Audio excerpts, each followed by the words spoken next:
sestais Dieva bauslis, tev nebūs laulību pārkāpt. Vai kādreiz mēs esam vispār domājuši par baušļiem, kā tie ir Dieva apsolījumi? Un tad var padomāt, kas tur par apsolījumu tajā bauslī? Tev nebūs laulību pārkāpt. Drīzāk liekas, ka tas ir kāds aizriegums, nekas tur nav labs. Bet runa ir par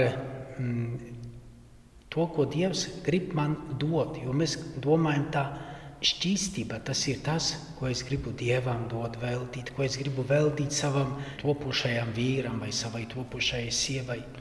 Nē, šķīstība, tas ir Dieva apsolījums, kuru viņš man grib dot. Šīs bauslīs ir 6. vietā. Tātad, kas ir pirms, ir svarīgi. Tur ir baušļi, kas man runā par pašu Dievu, par manām attiecībām ar Dievu. Mīlēt viņu, būt viņam uzticīgam, uzticīgai, svētīt viņa vārdu, svēto dienu, tātad būt vienotam ar Dievu. Ja es būšu vienots ar viņu, ja man būs mīlestība pret viņu, tad viņš man dos arī šo dāvanu, žēlastību, šķīstību, kas būs kā apsolījums, ka padarīs manu dzīvi laimīgu. Jo šajā bauslī Dievs grib mūs padarīt spēcīgus uz ko?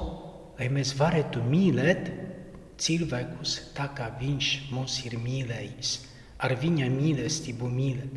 Lai mums būtu tāda sirds, kāda ir Jēzus Kristus sirds. Par to ir šis stāsts. Pēc tam vispārējais, kas no tā izriet, ja? Tas, ka es gribu pagaidīt, lai es varētu visas savas jūtas, emocionalitāti atdot tam vienam vai tai vienai, tas būs tikai tiešām tas apsolījums, kas mani padarīs laimīgu visās manā mūža dienās, jo tā mēs sakam laulībās. Tā ir runa arī par cilvēka seksualitāti. Seksualitāti mēs varam pierīdzināt upei. Upe, kad tek savā gultnē, savos krastos, tad tā ir tā upe, kas nes dzīvību.